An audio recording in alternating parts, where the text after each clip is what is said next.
Bueno, como ustedes pueden ver, o vosotros podéis ver, el cocido ya llegó a su punto. Lo voy a dejar igual en el fuego, ya con calor residual. Ya se acaba de hacer, que ya está hecho. Y así también conviene que repose un poquito para que concentre un poquito más el sabor. Y para mañana, casi mejor que para esta noche. Para la noche es un poquito pesado. Ya está la comida hecha. Para mañana, para unos cuantos días más, claro.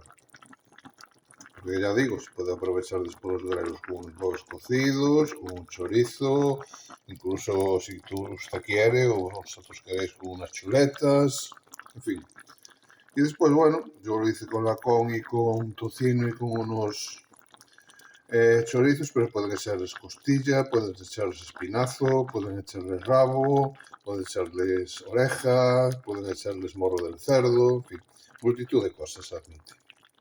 Bueno, un saludo y espero que les haya gustado. El próximo vídeo, dentro de poco tiempo, lo emitiré, será como hago el cambio. Un saludo. Muchas gracias.